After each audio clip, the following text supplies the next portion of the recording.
VaticanoCatólico.com. Hace un tiempo atrás leí el libro llamado The Exorcism of Anneliese Michel, El exorcismo de Anneliese Michel, por Felicitas Goodman, edición inglesa, y como muestra los clips de video que hemos adjuntado, este fue el caso de una joven que estuvo muy poseída, tan poseída como alguien podría estar.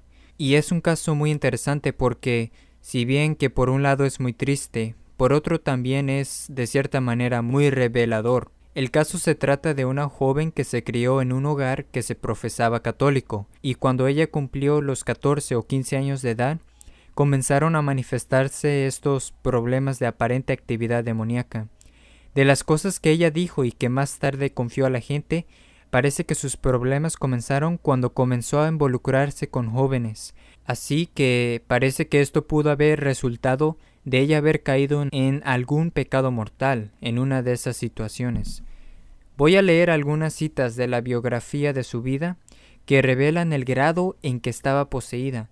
Esta cita está tomada de la página 34 del referido libro, donde relata lo ocurrido cuando ella estaba a punto de entrar en un santuario católico. Dice la cita, comilla, ella se acercó con una gran vacilación y luego dijo que el suelo ardía como el fuego y que simplemente no podía soportarlo. Luego caminó alrededor de la capilla formando un amplio arco y trató de acercarse al santuario desde la parte posterior. Miró a la gente que estaba de rodillas en el área circundante en el pequeño jardín y le pareció que mientras ellos rezaban, sus dientes crujían. Llegó hasta el borde del pequeño jardín, pero luego tuvo que retroceder. Viniendo de la parte delantera, ella tuvo una vez más que apartar su mirada de la imagen de Cristo en la capilla.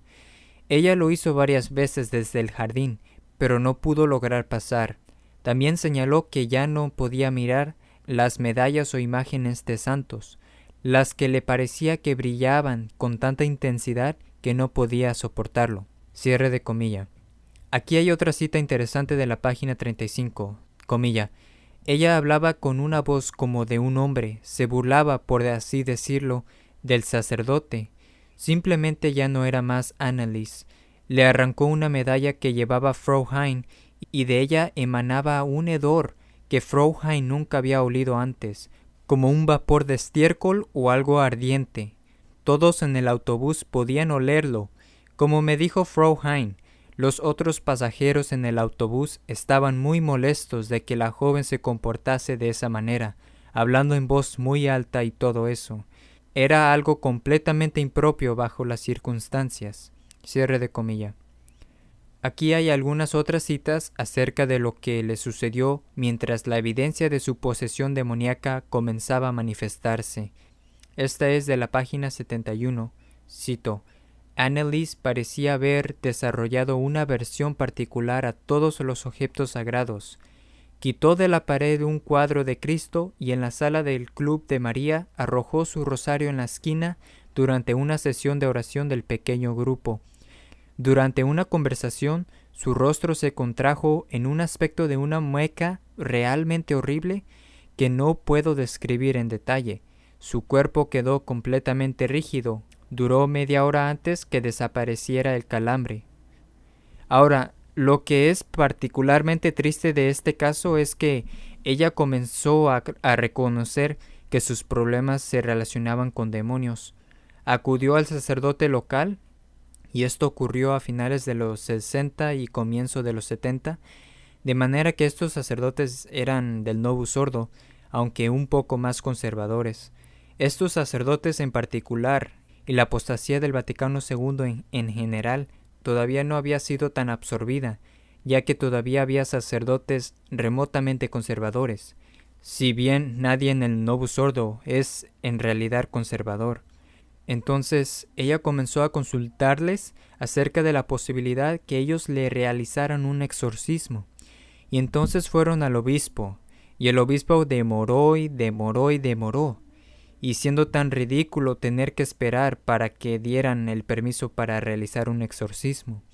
Aquí está una cita de la página 66 del libro, y esta cita viene después de que Anneliese había mostrado muchos de los signos de posesión demoníaca que hemos relatado y muchos otros que no he leído. Cito: el obispo Stengel no estaba convencido. Dio instrucciones al padre Alt para que continuase observando el caso, pero sin autorizar la realización de un exorcismo. Anneliese pudo haber previsto esa decisión porque incluso antes que se concediera el permiso, ella tomó el asunto en sus propias manos. Ella creía que el padre Alt no estaba completamente convencido de que necesitará ayuda sacerdotal. Ella sabía ahora que lo necesitaba más de lo que estaba consiguiendo. Y yo creo que este es otro ejemplo de cuánta es la maldad e infidelidad de la Iglesia del Vaticano II.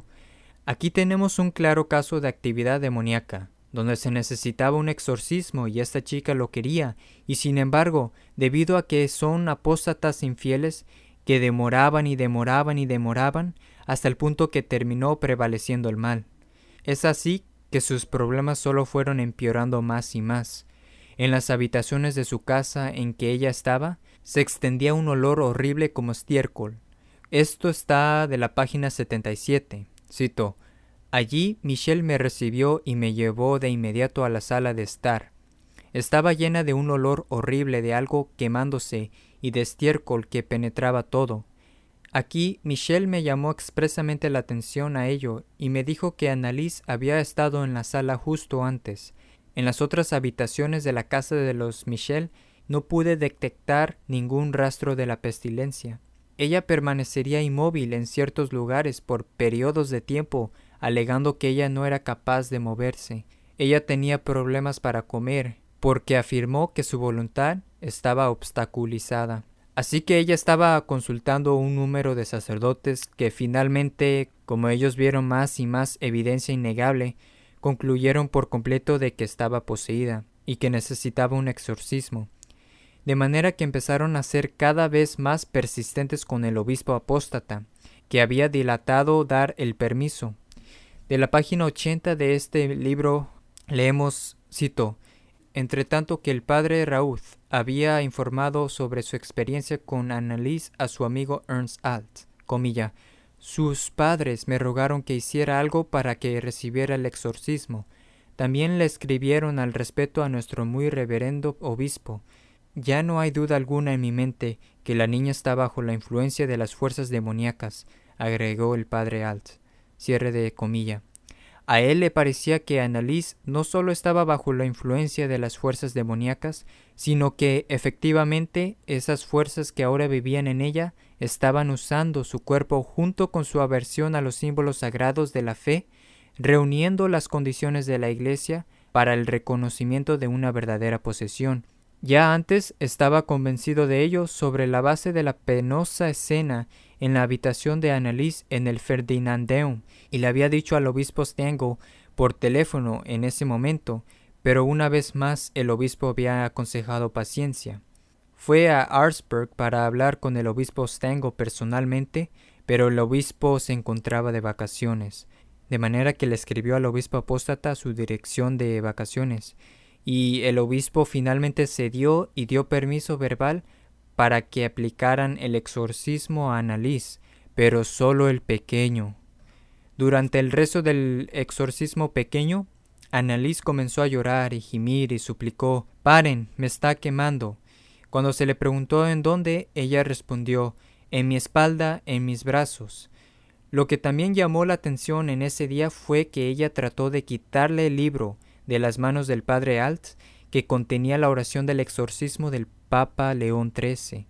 Cuando salimos de la casa de Michelle, aproximadamente 2 horas más tarde, ambos estábamos más convencidos que nunca que enfrentábamos un caso de posesión.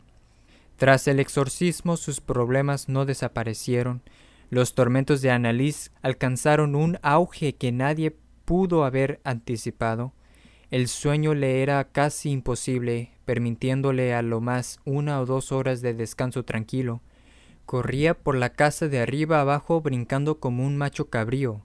Se arrodillaba y luego se levantaba de nuevo con una velocidad increíble hasta que sus rodillas se hincharon y se ulceraron. Sus groseros gritos subían y bajaban, como las olas que empujan contra las rocas, haciendo eco en las paredes. Luego temblaba y le daban contracciones, y, como consecuencia de la enormidad de su agitación, caía en estado catatónico rígidamente completo, sin mover los brazos o las piernas, y finalmente los gritos empezaban a decrecer por un tiempo. Junto con su excitación le venían un poder casi superhumano. Pedro la vio tomar una manzana y sin esfuerzo la apretó con una mano, reventándola en fragmentos que volaron por toda la habitación. Rápido como el rayo, agarró a Rasuitza y la tiró al suelo como si fuera una muñeca de trapo. Los músculos del cuello se tensaban como bandas de acero, impidiéndole tragar alimentos sólidos, y solo a veces podía tomar líquidos. Se metía moscas y arañas en la boca, masticándolas. Se orinaba en el piso de la cocina y luego lo lamía y masticaba los calzones empapados de orina. El amor se convirtió en odio. Su familia aprendió a esquivar su virulento aliento. Fin de cita. Ahora, cito en detalle con el fin de ilustrar 2 puntos. El primero, es difícil imaginarse algo peor que le pueda pasar a un individuo, llegando a ser poseído y poseído hasta este punto, donde no solo hay demonios dentro de la persona al punto que no permiten que haga lo que ella quisiera hacer, obligándola a hacer otras cosas. Y el segundo, que el diablo existe, que anda merodeando para arrastrar a las almas al infierno, tratando que la gente caiga en pecado mortal y bajo su dominio haciéndolas vulnerables a cosas como la posesión demoníaca, la influencia demoníaca, llegando a ser, en última instancia, propiedad del diablo, de modo que si esa persona muere en estado de pecado mortal, estará con el diablo en el infierno por toda la eternidad. He aquí algunas citas más de algunas de las cosas que Anneliese hizo. Esto está tomado de la página 83. Cito: arrancaba las imágenes sagradas de las paredes, tiraba el agua del San Damiano, destrozaba los rosarios y le arrancaba la medalla del cuello de Tay Hein, que había venido a ver lo que pasaba. De manera que en septiembre de 1975 comenzaron en serio los exorcismos completos y continuaron sin solucionar la situación. No había cómo expulsar a los demonios, pero aparentemente revelaron sus nombres. Durante los exorcismos, el sacerdote preguntaba ¿cuántos sois? Y le respondieron dándole los nombres de 6 demonios que la poseían. Los demonios eran Judas, Lucifer, Caín, Nerón, Fleischmann, un sacerdote apóstata, y Hitler. Estos eran supuestamente los nombres de los demonios que la poseían. En cuanto a dónde se encontraban esos demonios, Anneliese respondió que estaban en su espalda. Cito: ella quería morder a la derecha y a la izquierda. Me lanzaba patadas, a veces simplemente golpeaba hacia adelante. Al principio se sentaba en una silla y luego en un sofá. No dejaban que la dejaran acostada. A veces lo hacía, pero tenía que levantarse de inmediato otra vez. Se quejaba de que el diablo se sentaba en su espalda baja. Fin de cita. De manera que el sacerdote continuó largas horas tratando de exorcizar los demonios de Anneliese, pero no surtían efecto y ella nuevamente manifestaba los mismos síntomas incluso después de concluido el exorcismo. Y esta es una de las razones por la que creo que esos sacerdotes, si bien siendo herejes, a veces tienen éxito. Hay una dinámica muy interesante que ocurre con el exorcismo, porque leemos en Mateo 7, 21 a 23, que las personas pueden exorcizar demonios siendo de hechos insinceros o herejes. Nuevamente vemos que en Mateo 7, 21 a 23, donde la gente le dice a Jesús: ¿no hemos expulsado los demonios en tu nombre? Y Jesús les dirá: yo nunca os conocí. De manera que hay gente que, por el poder de su nombre o por el poder de su sacerdocio, pueden efectivamente exorcizar los demonios, siendo que no son personas buenas o no están en el estado de gracia. Esto es algo como lo que ocurre con los sacramentos, que funcionan ex opere operato, es decir, que obran por sí mismos. En otras palabras, es como cuando un sacerdote hereje puede válidamente decir misa. Un mal sacerdote, por el poder del sacerdocio y del sacramento, puede perdonar los pecados. Pero también vemos en el Evangelio que hay un elemento del mérito del ministro. Como dice en Mateo 17, 16 a 19,